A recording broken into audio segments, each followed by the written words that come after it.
प्राचीन समय में एक गांव में दो दोस्त रहते थे। एक दिन उन्होंने व्यापार करने के लिए दूसरे राज्य में जाने का निश्चय किया, जहां जाने के लिए कई दिनों का लंबा सफर तय करना पड़ता था। उस समय यात्रा करने के लिए कम साधन उपलब्ध थे। दोनों दोस्त अपनी यात्रा पर चल देते हैं। चलते चलते पूरा दिन व्यतीत हो जाता है। अब शाम होती है तो वे एक नगर के बाहर अपना टेंट लगाकर रुक जाते हैं। उनमें से एक दोस्त कहता है कि तुम नगर के भीतर जाओ और कुछ खाने पीने का इंतजाम करके ले आओ। दूसरा दोस्त उस नगर में जाता है और घूम फिर के आ जाता है। वह आकर अपने दोस्त से कहता है कि मैंने इस नगर में एक विचित्र घटना देखी है। इस नगर का राजा एक साधारण से युवक को अपना आधा राज्य दे रहा है और साथ ही साथ अपनी बेटी की शादी भी उसी युवक से कर रहा है। मेरी समझ में नहीं आ रहा है कि वह ऐसा क्यों कर रहा है। यह सुनकर पहला दोस्त कहता है कि मित्र, तुम्हें नहीं पता कि वह ऐसा क्यों कर रहा है, तो मैं तुम्हें बताता हूं कि वे ऐसा क्यों कर रहा है। कुछ दिनों पहले की बात है। इसी नगर में एक चोर अपनी पत्नी व अपने जवान पुत्र के साथ रहता था। वह चोर इस नगर में आए दिन किसी न किसी के घर में चोरी किया करता था, जिससे सभी लोग बड़े परेशान थे। चोर के लड़के और उसकी पत्नी को उसका चोरी करना पसंद नहीं था, इसलिए वे चोर का साथ नहीं देते थे। वह चोर अपने पुत्र को भी कहता था कि तुम भी मेरे साथ चोरी करने चलो, किंतु उसका पुत्र उसके साथ नहीं जाता था। अतः वह चोर अकेला ही चोरी करने चला जाता था और घर घर जाकर आए दिन किसी न किसी के घर कुछ न कुछ चोरी करता था। एक दिन वह चोर ऐसे ही हमेशा की तरह चोरी करने के लिए घर से निकाला और एक घर में जाकर चोरी करने लगा। उसने रात को दीवार में एक बड़ा सा छेद किया और उसके द्वारा घर के भीतर चला गया।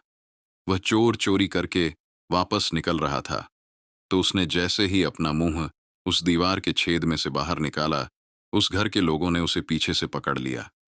अब उसका मुंह दीवार के उस तरफ था और उसका बाकी शरीर दीवार के दूसरी तरफ था। सामने से उस चोर का लड़का भी आ गया। वह अपने पिता को निकालने की कोशिश कर रहा था कि इतने में घर वालों ने उस चोर के दो हिस्से कर दिए।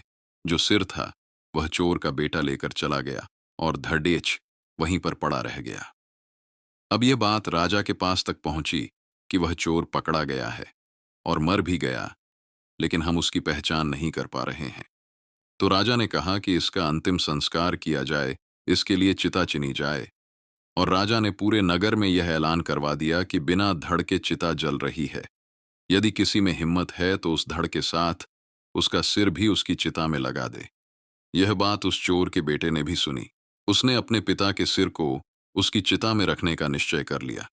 उसने सोचा कि मैं अपने पिता का शरीर बिना सिर के नहीं जलने दूंगा। मैं उनका अंतिम संस्कार उनके संपूर्ण शरीर के साथ ही करूंगा। वह लड़का एक नारी का वेश बना लेता है और अपने पिता के सिर को अपने आंचल में कहीं छुपा लेता है और शमशान घाट पर वहां पहुंच जाता है, जहां पर उसके पिता की चिता जल रही थी। वह लड़का वहां पहुंचता है और जोर जोर से रोने लगता है और कहता है कि मेरे बीमार बच्चों के लिए जलती हुई चिता की लकड़ी चाहिए। आप कृपा करके मुझे इसमें से लकड़ी ले लेने दीजिए। वहां पर खड़े सभी लोग उस पर दया दिखाते हैं और कहते हैं, कोई बात नहीं, तुम जलती हुई चिता में से एक लकड़ी ले जा सकती हो। वह लड़का चिता में से लकड़ी लाने के बहाने अपने पिता का सिर, जो छुपा के लाया था, उसे चिता में चुपके से रख देता है और वहां से चला जाता है। जब चिता ठंडी हो जाती है तो वहां पर सभी देखते हैं कि वह चिता तो सिर के साथ ही जल रही थी। अतः वह लड़का अपने पिता का सिर चिता में रख गया। अब राजा को आश्चर्य होता है कि उसने वह सिर वहां पर कैसे रखा। अतः वह बहुत चालाक है, तो राजा ने फिर से शहर में यह ऐलान करवा दिया कि चिता तो सिर के साथ जल गई, लेकिन मैं उस इंसान को तब मानूंगा जब वह इस चिता की राख को गंगा नदी में विसर्जित कर देगा। अब राजा चिता के चारों ओर पहरा लगवा देता है और यह बात उस चोर के लड़के तक पहुंच जाती है। वह लड़का अगले दिन एक सुंदर सी नारी का रूप धारण करता है, अपनी वेशभूषा बदलता है और एक सच्चे मोतियों का हार अपने गले में डालकर उस बाग में जाता है जहां पर राजा की बेटी अपनी सहेलियों के साथ घूम रही थी।